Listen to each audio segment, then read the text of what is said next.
Bernay, une bourgade de Normandie. Un écrin de bonheur pour une famille heureuse.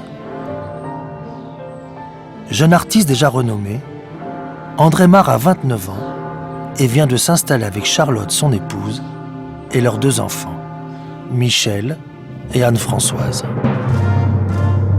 Précédé du tocsin, le samedi 1er août 1914, l'ordre de mobilisation générale est affiché. Près de 3 millions d'hommes doivent rejoindre leurs affectations.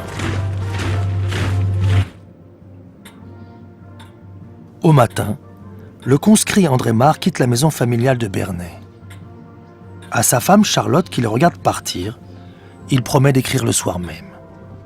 Il emporte au fond de sa poche une pipe, une boîte d'aquarelle et un petit carnet. 4 août 1914. Je tombe de sommeil. J'ai fait un excellent voyage et suis arrivé ici à 9h du soir. Je suis monté à Bernay avec 2 officiers d'état-major, un artilleur et un génie. D'un bout à l'autre du trajet, ce n'ont été que des vivats. Tout ce monde est plein d'entrain. Il y a un mouvement de troupes considérable ici. Tout le monde est plein d'entrain et désire marcher. Il est venu ici des bons hommes de partout, qui disent que partout la mobilisation s'est effectuée d'une façon merveilleuse. Je vous embrasse tous bien tendrement. 3e régiment d'artillerie à pied, 47e batterie. Pour sa fille Anne-Françoise, le canonnier Mare dessine les soldats de 14. D'abord les artilleurs. Il est fier d'en être. Et puis, les autres, les poilus, la piétaille aux uniformes colorés. Capote bleu-gris de fer et pantalon rouge Garance. Les couleurs éclatantes d'une époque révolue où le soldat fier et sans peur devait se montrer. Mon grand-père est parti, comme tout le monde, au moment de la mobilisation, et joyeux parce que tout le monde pensait que la guerre se ferait assez vite, mais il avait pris soin d'interroger certains de ses amis, en particulier Roberto Rothschild, sur comment les choses allaient se passer et que faire. Et Rothschild lui avait dit, écoutez, Mare, prenez des vraies bonnes chaussures. Et évidemment, c'était un conseil excellent. Ces chaussures sont restées comme ça jusqu'au bout de la guerre. Notre grand-père disait, acheter cher, c'est acheter bon marché, puisque comme ça les choses durent. Depuis la mobilisation, j'ai couché 2 fois dans un lit. Et par conséquent, je ne me suis déshabillé que 2 fois et retiré mes godillots idem, sauf pour sécher un peu mes chaussettes et en changer.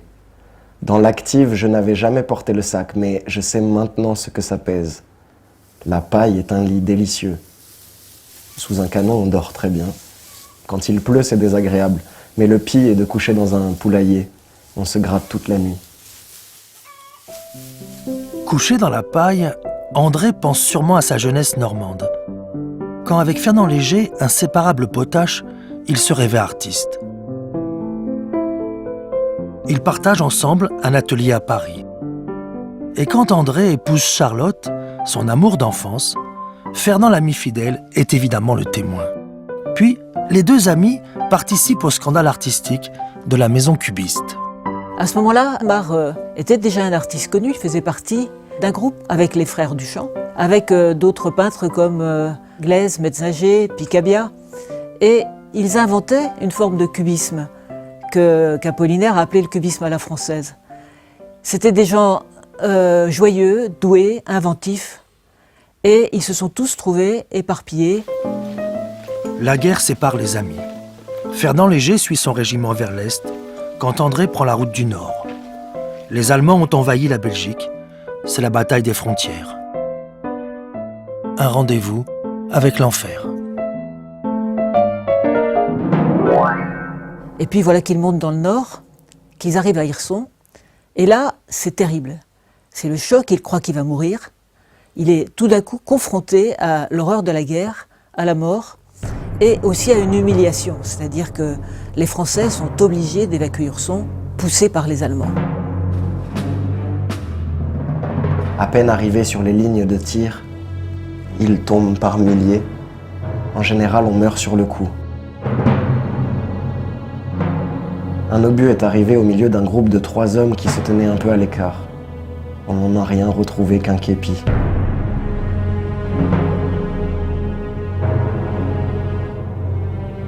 En une semaine d'août 14, 130 000 Français sont fauchés. Une hécatombe sanglante qui laisse les survivants en état de choc. Poussée par les Allemands, la 5e armée bat en retraite, laissant des villes en ruine et des colonnes de réfugiés.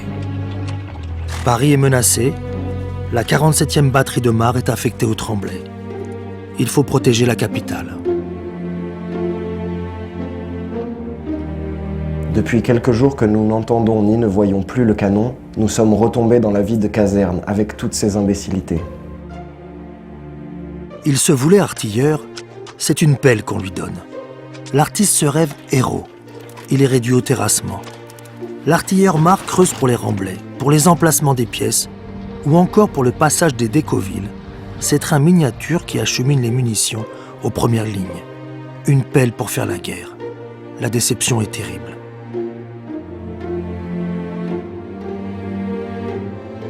Normalement, il devrait servir un canon de 75.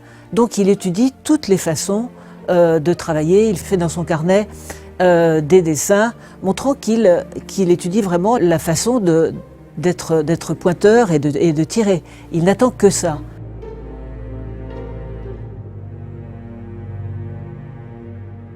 Mars est devenu très, très ami avec ses artilleurs, avec qui il s'entend bien. Et comme ils s'ennuient les uns les autres, ses camarades lui ont demandé de faire leur portrait. Ils savent que c'est un peintre. Alors il sort sa petite boîte d'aquarelle, ses carnets, et il fait leur portrait.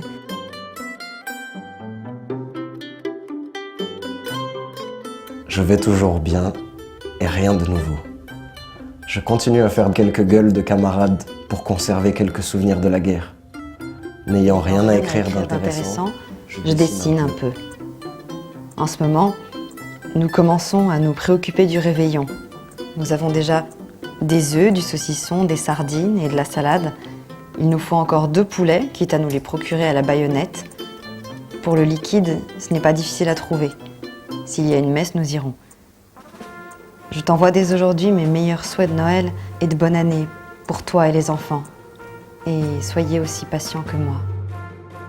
Sardines à l'huile de pied de canonnier, coq de combat, vin de l'ordinaire et de l'extraordinaire, un menu de réveillon extravagant, surréaliste, un menu d'artiste. Une façon de vaincre l'ennui. Mais André rêve du front et de glorieux combats. Il refuse l'embuscage. Le 31 juillet 1915, sa 47e batterie reçoit l'ordre de monter en Champagne, où 2 offensives françaises ont déjà échoué. C'est un André Mars curieux qui rejoint le secteur déjà tristement célèbre de Virginie, Massige et Beauséjour. Des collines percées d'un entrelac de tranchées où l'on se bat pour la conquête de quelques dizaines de mètres. Mars vient de découvrir le quotidien des tranchées.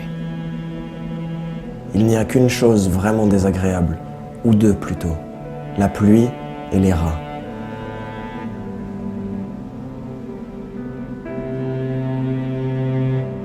Quand il pleut, en 5 minutes, le pays est transformé en marais.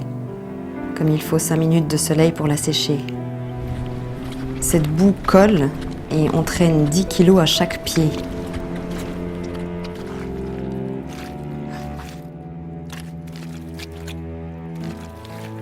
Nous sommes dans une tranchée depuis ce matin, de la boue jusqu'aux chevilles, de la pluie sans discontinuer. Quant aux rats, c'est épouvantable. Si on allume de la bougie, ils viennent la manger. Tu vois à quel point. Je m'enroule dans ma couverture et me couvre la tête avec.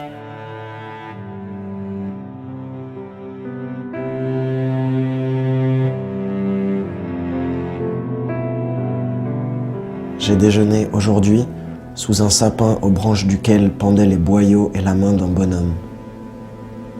Il était couché hier et a reçu un obus dans le ventre. Sa tête est tombée sur la lettre qu'écrivait un de ses camarades 100 mètres plus loin. Le 21 août, Mars voit passer les Décovilles chargées de centaines de milliers d'obus, signe que l'offensive est imminente.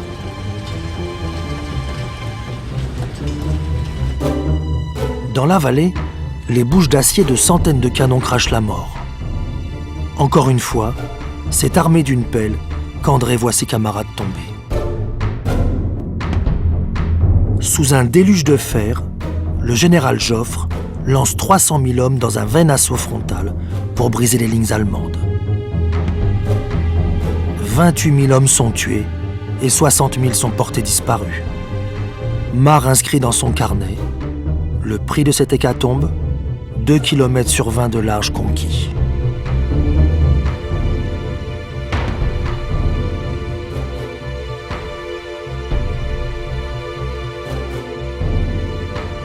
Un horizon bouleversé de cratères emplis de boue et de sang, où l'aumônier peine à retrouver les morts. Le 5 septembre, André, recroquevillé dans un fossé, écrit à Charlotte le testament d'un homme qui se compte déjà parmi les morts. Mon cher petit Charlot, je t'aurais bien aimé et tu me l'as rendu. J'ai été heureux. Il te faudra beaucoup de courage et de volonté. Je ne suis pas inquiet car tu auras tout cela. Mais tu auras tant de mal à t'assurer une existence digne de toi que cette pensée m'attriste. J'ai été bien imprévoyant. Pardonne-le-moi. Je te confie le soin d'élever nos 2 enfants. Sois ferme, c'est le meilleur moyen de préparer à la vie qui sera pénible et dure. Mes chers petits, aimez bien votre maman en souvenir de votre père, auquel vous avez donné tous les 3 tant de bonheur.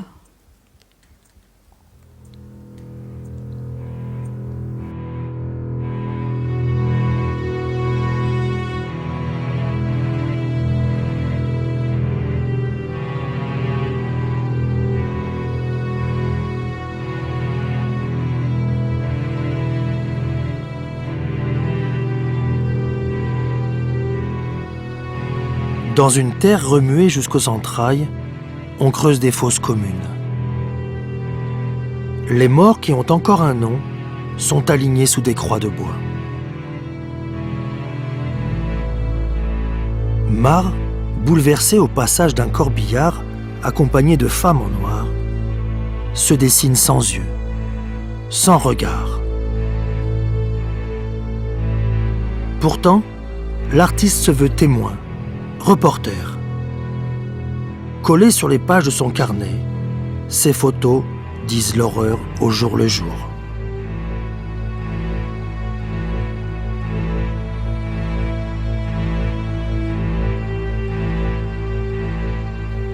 Mon cher petit gars, je suis bien content de ton approbation pour mes dépenses somptuaires. Je l'espérais et m'en doutais un peu. C'est un Vest Pocket Kodak, 45 francs. J'avais acheté en même temps 5 rouleaux de pellicule à 1,25 et j'ai fait développer et tirer directement ce premier rouleau chez Kodak, pour la surprise. Mais c'est un peu cher, aussi vais-je t'envoyer directement maintenant les bobines. Seulement, prends bien toutes les précautions pour que ce soit bien, car tu comprends que je tiens à toutes ces choses plus qu'à mes dessins même. Je vais donc t'envoyer 2 bobines à développer. L'appareil de photo, c'est pour lui un instrument extraordinaire. Alors, sa famille est furieuse de cet achat. D'abord, sa famille est furieuse déjà qu'il soit devenu artiste. On l'aurait voulu notable, mais pour lui, cet appareil de photo, ça va lui permettre de faire des images, de décrire la guerre telle qu'il l'a vécue. Et avec son appareil, il va aller dans des endroits dangereux, il prendra des risques parce qu'il veut rapporter des photos. Et il va les coller soigneusement sur son carnet avec toute une mise en scène, toute une mise en œuvre très consciente et très organisée. Épouse, confidente, Charlotte est toujours complice d'André. Quand il s'invente photographe, c'est elle qui se met au révélateur. Surnommés saucisses, les ballons s'élèvent au-dessus de la ligne de front, figés dans la guerre de position. Du haut de sa nacelle, l'observateur découvre enfin les tranchées et positions adverses. Les cibles ennemies repérées, les coordonnées sont transmises au sol par téléphone filaire. L'artillerie peut entrer en action avec une précision mortelle. Le regard s'est élevé et l'homme ne peut plus se cacher.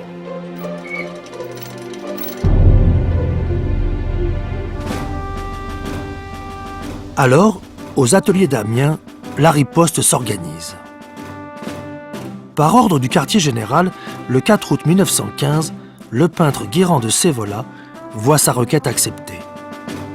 Une trentaine d'artistes, peintres, sculpteurs et décorateurs de théâtre, plus une centaine d'ouvriers, sont mis à sa disposition.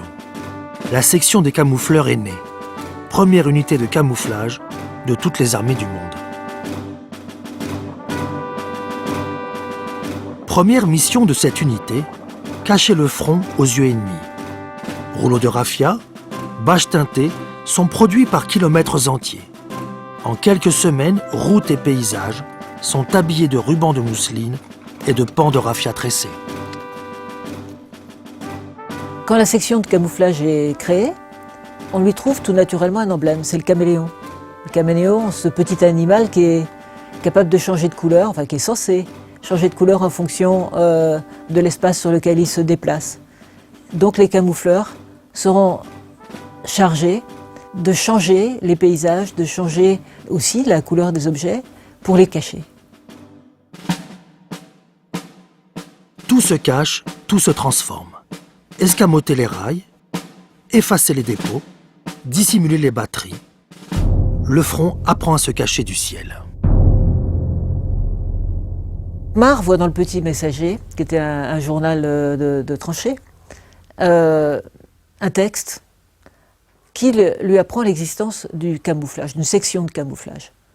Marc saute sur cette occasion. C'est fantastique pour lui. C'est quitter son pelletage dans lequel il se sent absolument inutile pour quelque chose dans lequel il pourra être plus utile. J'ai découvert par le Petit Messager qu'il existait une section camouflage. Ce gonza qui est. Une lettre de Léger me dit qu'il cherche à y entrer.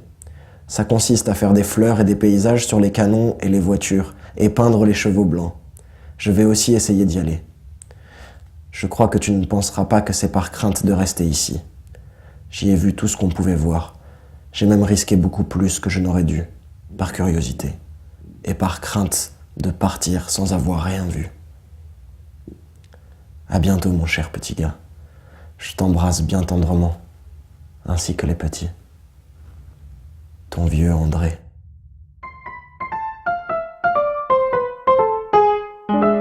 Les artistes caméléons inventent une nouvelle arme. Celle qui ne tue pas, celle qui cache. Des artistes trompent la mort. Cela ressemble à une farce, mais c'est une révolution. Uniforme camouflé, mais projet non retenu. L'état-major préfère cacher le matériel plutôt que les hommes.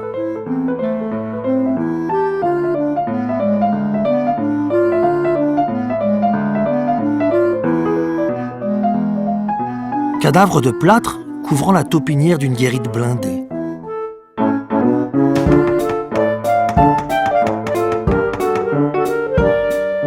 Sculpteurs et peintres s'appliquent à une intégration parfaite au paysage, à la nature.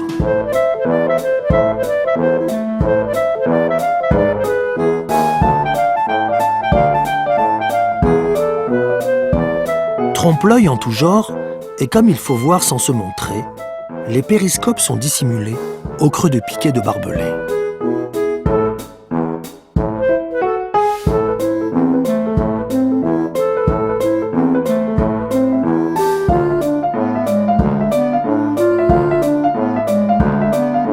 Comme une géniale évidence, Guérand de Sévola décide de s'attacher le talent des peintres de l'école cubiste. Il connaît ces artistes, aptes à déstructurer n'importe quelle forme. Les cubistes et le camouflage, le rendez-vous parfait. Le cubisme, c'est l'époque où on a décomposé les formes pour arriver à rentrer dans la construction de l'objet qu'on peint. Et c'est la troisième dimension, les trois dimensions dans lesquelles on voit les choses qui s'expriment à travers le cubisme.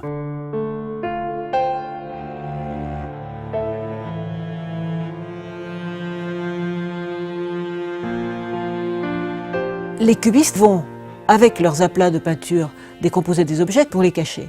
C'est-à-dire qu'ils vont se fondre dans le paysage. Et il y aura des wagons, des canons, des tentes et des batteries entières peints de la façon cubiste, non pas pour les montrer, mais pour les cacher. La dissimulation par l'abstraction. Un véritable délire artistique, un délire cubiste. Machines, trains, camions et canons, tout se déforme et se mêle en un gigantesque monstre abstrait.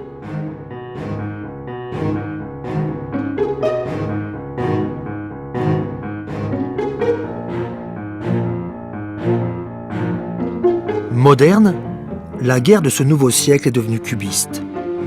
On traitait le cubisme d'Arboche, il est désormais au service de la guerre.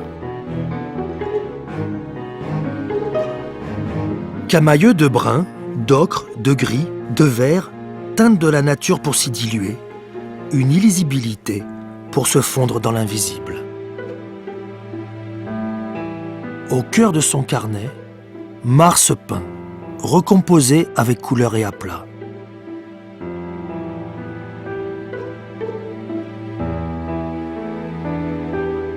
Un autoportrait cubiste, l'art pour survivre au-delà de la guerre.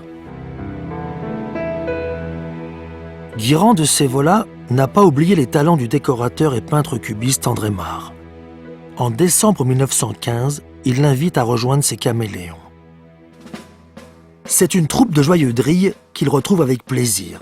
Des amis, des visages connus et des anciens du groupe de Puteaux. Le vieux forain et Pinchon, le père de Bécassine, les sculpteurs Landowski et Bouchard, les peintres Georges d'Espagna, Marty et Dunoyer de Ségonzac. Une sacrée bande de zigotos, comme le dit André Mare. Les Français comptaient tout juste 158 aéroplanes en 1914. À la fin des combats, ils en aligneront 3500. Une arme devenue essentielle à la guerre. Sa première mission, la reconnaissance. Contrairement au ballon, libéré de toute entrave, l'avion peut s'enfoncer en profondeur dans les lignes ennemies. Chaque parcelle du champ de bataille est photographiée et les tirages décryptés par les spécialistes. C'est un monde d'habitudes cachées qui apparaît avec une grande précision.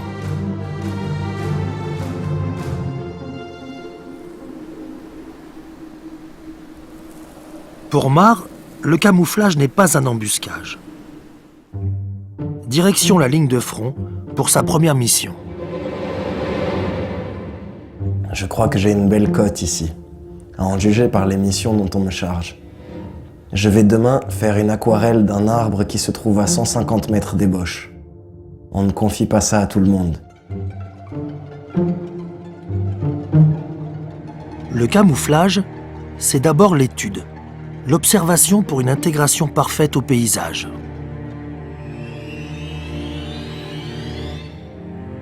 J'ai été faire une aquarelle d'un arbre, c'est pas aller faire une aquarelle d'un arbre au bord d'une rivière paisible au printemps. C'est aller au front, repérer un arbre un peu abîmé, pas mal abîmé par les obus, mais se trouver soi-même sous les tirs, les mitrailleuses, dans le froid, le gel, et c'est effectivement un travail extrêmement risqué. Dans le fracas des obus, rien ne reste debout au milieu des lignes, hormis quelques arbres. Ormes, saules et chênes, Mare les dessine tous au plus près des lignes allemandes. Et tant pis si la mitraille tombe drue. Dessin à l'identique, cote et mesure précises, seule la perfection peut tromper l'ennemi. L'idée est simple, géniale. Reproduire un arbre et glisser sous la fausse écorce un poste d'observation blindé. Et enfin, le substituer à l'original. Le tour est joué.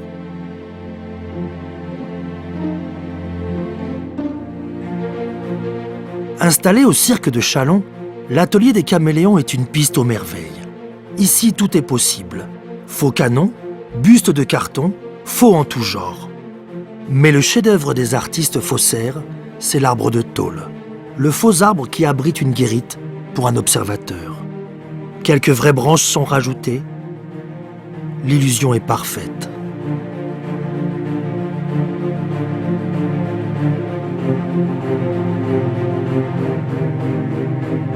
Il faut maintenant s'aventurer de nuit au cœur des lignes. La nuit de ce jour, j'ai été installé à un arbre, en avant d'un poste d'écoute. Il y avait une lune admirable. Il a fallu travailler toute la nuit entièrement à découvert. Mais les boches sont tellement bêtes. Palan et poulies sont nécessaires pour dresser l'arbre de tôle. Son frère de bois est abattu. Il ne reste que l'exacte copie, le parfait jumeau, ni vu ni connu. À l'aube, rien n'a changé dans le paysage, une parfaite mascarade.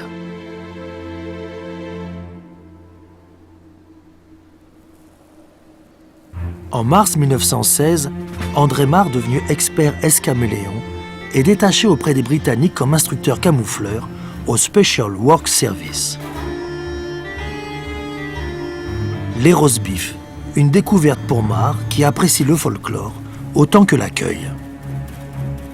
Mon cher petit, plus on connaît les Anglais, plus on les apprécie. Une fois fait à une sécheresse de manière qui ne me déplaît pas d'ailleurs et contraste avec l'excès de nos embrassements français.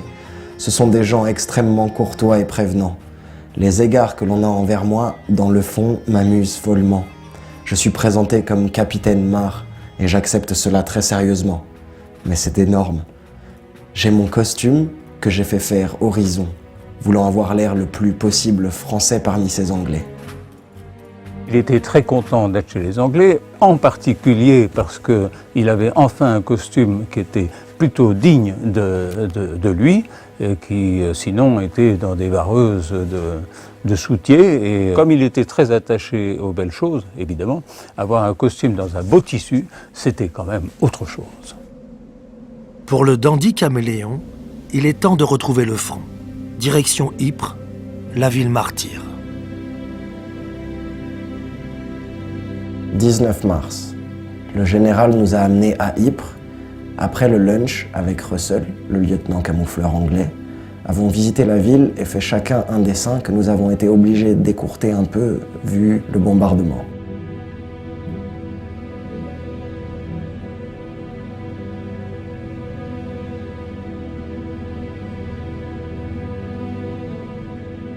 Ypres, c'est colossal. J'ai fait une douzaine de photos, dont une de Russell, qui m'a fait à mon tour.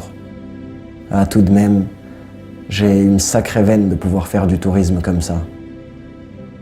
Il n'y a qu'une chose qui m'embête, c'est que tu vas encore m'accuser de ne jamais t'emmener avec moi dans mes voyages. Enfin, néanmoins, je trouve l'impression moins désolante qu'Arras, où toute la ville était curieuse. Ici, il n'y avait de bien que le coin où se trouvaient côte à côte la cathédrale, le beffroi, les halles, la maison de ville. Mais alors, les ruines de cela, c'est fou. Un véritable contrat moral relie André et Charlotte. Au moment du départ, ils se sont promis vérité, mais aussi humour et pudeur. La frime, c'est tout à fait dans l'esprit camouflage. Surtout quand il faut se cacher de la mort. Obus, mitraille et enfin les gaz.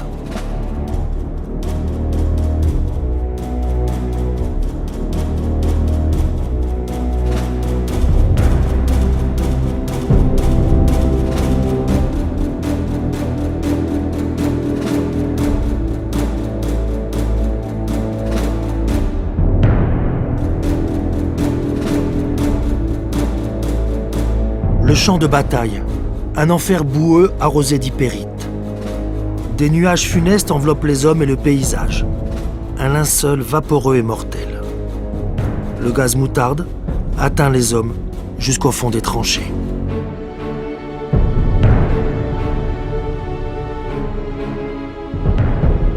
Nous avons eu hier une journée mouvementée. Partis à 2 heures, nous avons été voir différents travaux, Russell et moi. Une mitrailleuse se met à nous tirer dessus. Mais ce pays est plat comme la main et on avait beau s'écraser sur le sol, les Boches nous voyaient encore et tournaient inlassablement la manivelle. On avait 15 mètres à faire pour atteindre le plus proche trou d'obus. Mais en nous voyant remuer, voilà une seconde, puis une troisième machine qui fonctionne. Enfin, on arrive au trou, qui était plein d'eau d'ailleurs. Chaque fois qu'on essayait de sortir la tête, ça recommençait. J'ai bien cru qu'on y passerait la journée. J'ai reçu une lettre de Fernand Léger qui, à la lecture de ce que je lui peignais du camouflage, manifeste beaucoup moins le désir d'y entrer. Tous ces gars-là se sont fourrés dans la tête que c'était un embuscage bien tranquille. Et quand on leur raconte ce qu'on fait en réalité, ça les défrise.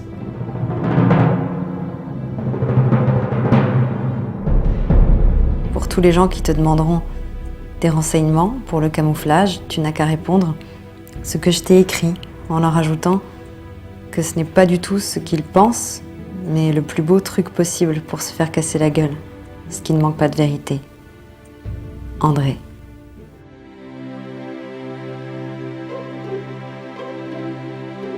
Le commandement du Special Works Service est installé à Wimereux en bord de mer. Après les gaz et les tranchées d'Ypres, c'est une parenthèse de paix pour le dandy Trompe-la-Mort. Pour sa contribution au camouflage anglais, Marr reçoit la Military Cross des mains du roi George V.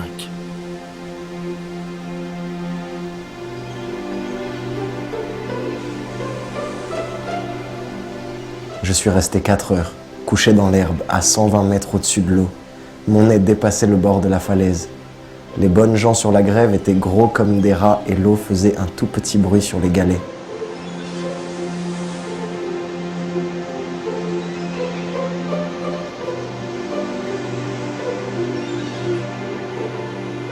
Samedi.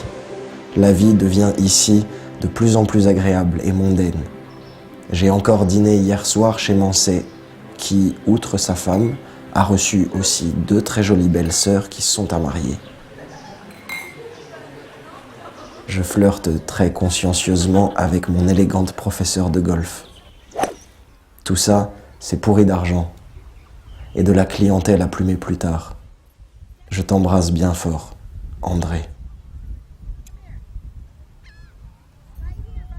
André Marr, quand il était au front, n'avait que la solde d'un terrassier et elle ne suffisait évidemment pas à nourrir sa famille qui était sa femme avec 2 enfants tout petits, devant tenir leur rang et qui par conséquent avaient des besoins.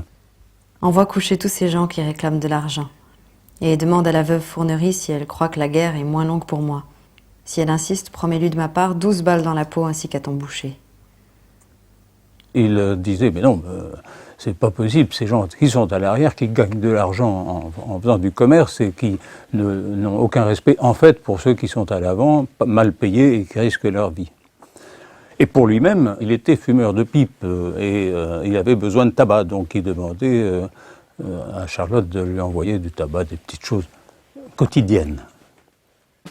Fille des profiteurs de guerre et autres mercantis, André Marr quitte les Anglais pour rejoindre sa nouvelle affectation.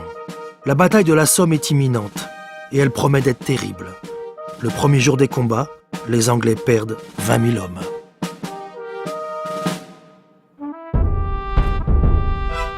La guerre est mangeuse d'hommes. Affamée, elle en réclame sans cesse de nouveau.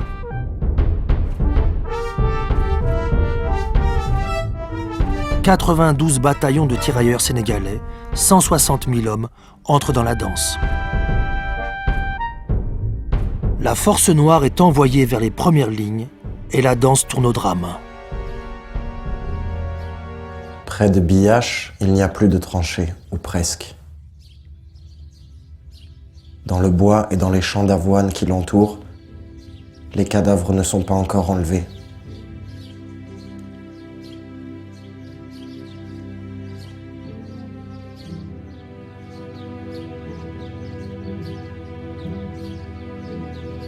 Les morts de la nuit sont sur les bords de la route. Tout est absolument pulvérisé. Le bois haché a quelque chose de fantastique. Avec ses rares troncs amincis. Un bilan dantesque. 1 200 000 hommes tués ou disparus pour 5 mois de combats inutiles.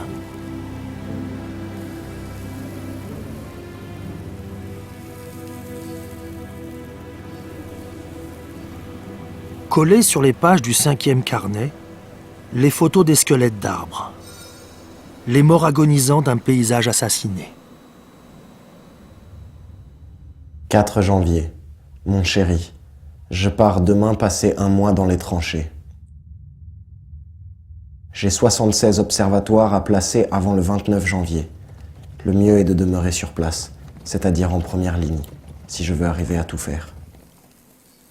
Biache, Herbecourt, Curlu, Maricourt, au cœur de la bataille, Marre installe sans relâche ses arbres et observatoires. Lejeune et moi recevons la croix de guerre. Le chef d'état-major de la première armée cite à l'ordre de l'état-major de l'armée Marre Lejeune, chef d'équipe qui ont fait preuve de sang-froid et de mépris du danger dans les missions qui leur ont été confiées. Le 18 février 1917, André Marre et Lejeune, les deux inséparables, reçoivent la croix de guerre. C'est son grand-père qui avait soutenu sa décision de faire de la peinture. Son père trouvait ça ridicule, etc. Donc pour André Marre, il était important d'avoir une décoration, et en plus sur le front, parce que là, c'était en fait la preuve pour son père que oui, il avait été un bon soldat. Donc il allait chercher la possibilité de prouver à son père qu'il existait pour de bon. L'ultime décoration, la plus prestigieuse des médailles, la belle blessure, André Marre la récolte le 12 mars 1917 à Plessier-de-Roy. Ce jour-là, même le soleil est couvert de boue et de fumée noire.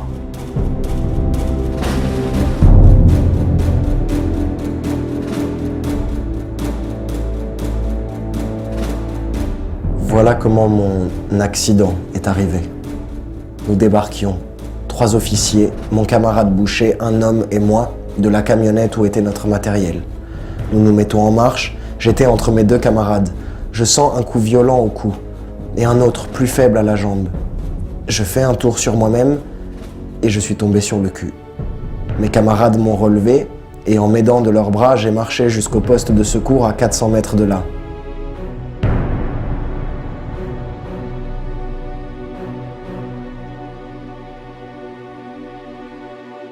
Madame, au cours d'une opération en première ligne, notre camarade Marre a été atteint par un éclat qui lui a fait 2 légères blessures, une au cou et l'autre à la jambe. Il a été conduit à l'hôpital Resson-Matz, à Beltruchet. Tampon, section de camouflage, l'officier commandant.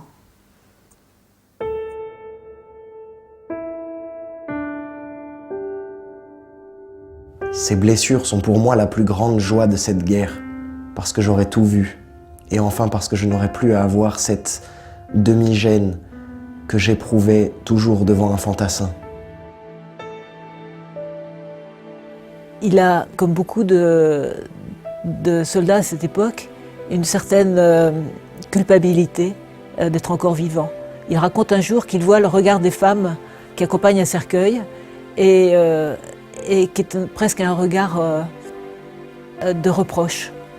Donc pour lui, la blessure, c'est dire que lui, il sera passé aussi, mais c'est la belle blessure parce qu'il en ressort vivant. Je l'échappe belle, mais je suis ravi. C'est ce que j'avais toujours désiré. C'est la belle blessure.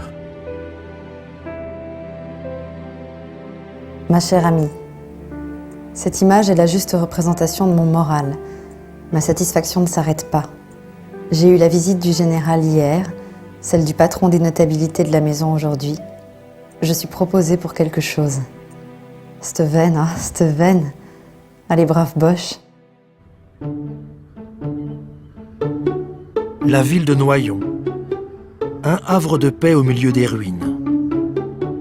André Marre y est affecté pour sa convalescence. Noyon, dimanche. Me voilà installé. J'habite avec Lejeune une chambre énorme, ancien réfectoire d'un couvent et donnant sur un cloître. J'ai l'air de me remettre en train pour travailler. J'ai l'aquarelle de Dufresne qui est pour moi un ravissement. Il est de son côté enchanté de mon dessin. Quand il arrive à Noyon, on retrouve tout un groupe de ses camarades artistes, notamment Segonzac, qui est le chef d'équipe de Noyon, et puis Dufresne, Marty, Camoin. C'est un moment de bonheur parce qu'ils font des dessins, ils parlent entre artistes, ils s'amusent aussi. Mon chéri, on m'a chargé de décorer la scène et la salle pour le concert d'hier. J'ai fait quelque chose de très bien et tout le monde a été enchanté. Gros succès.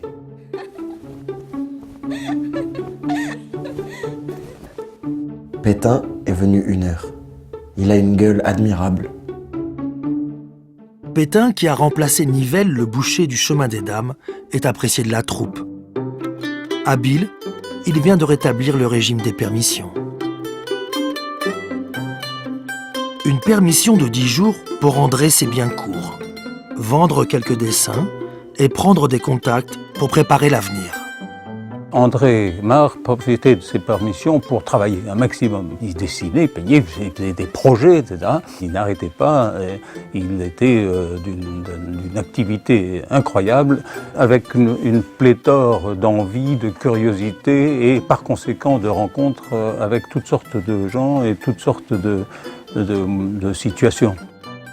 André peint et Charlotte se fait agent artistique. Alors, il reste peu de temps pour le couple. Mon chéri, j'ai bien peur décidément que ma permission qui m'a rapporté si peu d'argent nous rapporte un rejeton. Ce sera l'enfant des 10 jours.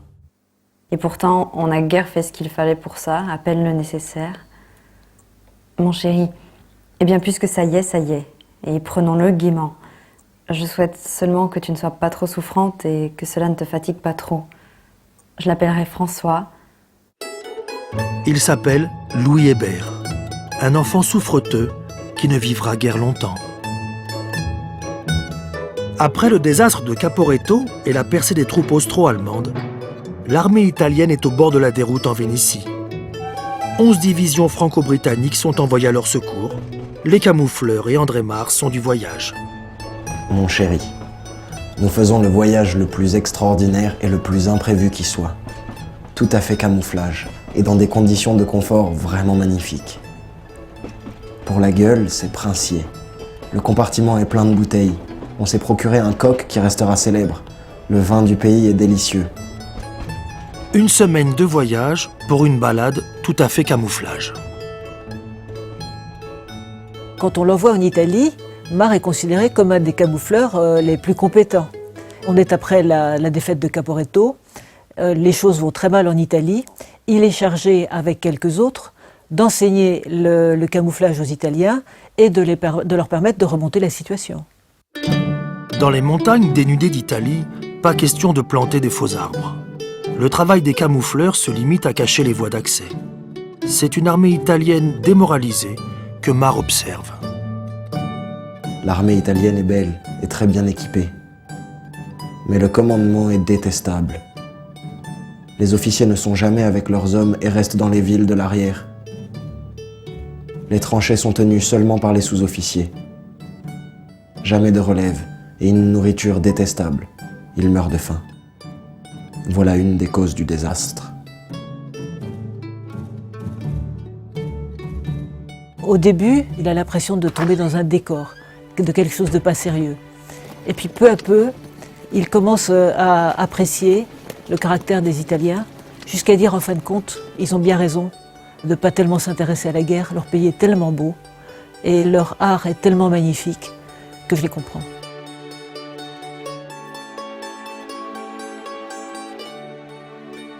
J'ai été aujourd'hui à Castelfranco, bigre qu'il fait froid en voiture. Le curé a dit en chair à ses paroissiennes, méfiez-vous des Français. Quelques-uns sont beaux, mais la plupart sont petits et faits comme des singes. Et si quelqu'une d'entre vous commettait le péché, le fruit ressemblerait à un singe.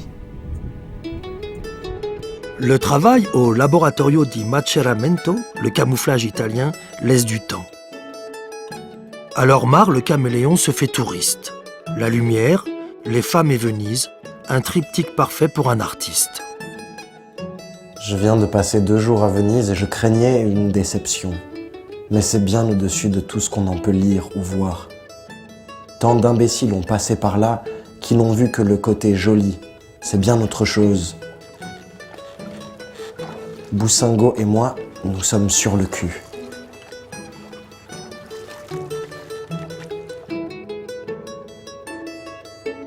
Malgré l'interdiction, j'ai fait pas mal de photos qui sont bien. Quel dommage de quitter tout cela.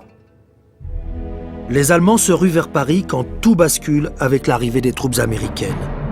Poilus, samises et tomises, français, américains et anglais se jette dans une fulgurante contre-offensive.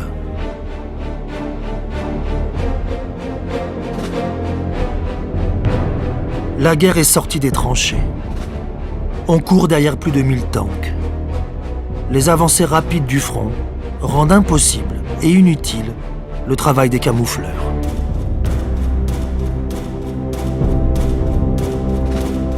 Pour André Marre, c'est le temps de la lassitude. Un mélange d'horreur et de dégoût. Par ici, où on a enfoncé relativement facilement, je vois des carcasses de tanks un peu partout. Et on peut être sûr que les poilus qui sont dedans ne s'en sortent pas. Ils grillent. J'en ai soupé de la charogne, de l'hypérite.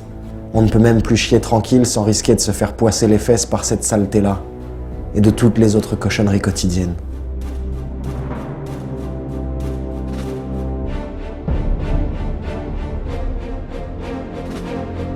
Pour les Allemands, la partie est perdue et les troupes fatiguées, vaincues, se rendent en nombre.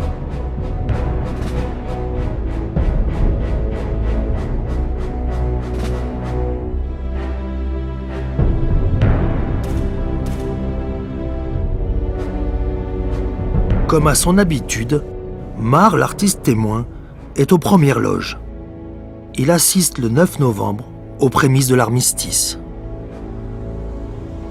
Dans le jardin de l'état-major, il y avait 2 grandes voitures grises, une limousine et une voiture découverte. Et devant, un grand officier blond, avec casquette, et une très longue redingote gris-vert et un petit poignard au côté. C'était le capitaine Eldorf, qui allait à Spa porter les conditions de l'armistice. Il avait l'air très courtois et distingué, sans raideur, avec une figure sympathique d'ailleurs, et très jolie. Le 11 novembre 1918, Marre écrit sobrement dans son carnet. Aujourd'hui, l'armistice est signé. Et soudain, comme aspiré par le vide, le fracas du canon s'efface dans le silence du vent.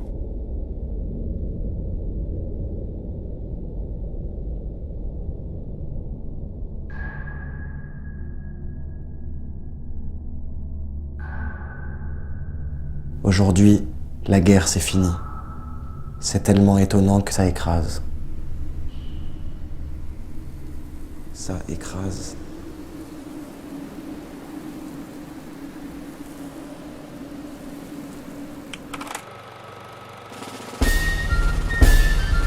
Le 27 novembre, les trompettes de la victoire chantent par les rues de Strasbourg en liesse.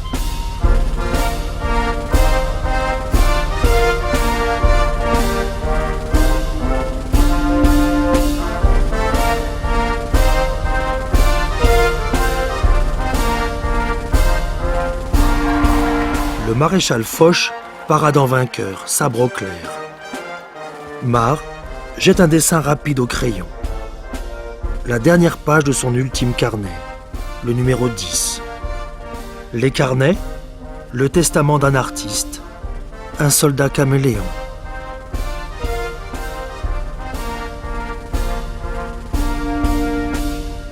Il y a 12 ans que nous nous aimons, mon petit. Et 12 ans que je suis confiant, tranquille et heureux. Et c'est à toi que je dois tout cela. Mon cher petit Charlot, ma tendresse se double de la gratitude quotidienne de t'apprécier toujours mieux et de savoir mieux ce que je te dois. Sans tout cela, je serais peut-être autre chose, mais certainement pas ce que je suis. Et c'est bien cela que je préfère être avant tout. La guerre terminée, André Marre abandonne peu à peu le cubisme. Un art qui pour lui se confond au pouvoir destructeur de la guerre moderne. Il reprend avec succès une brillante carrière de décorateur et sa peinture se fait tranquille et figurative.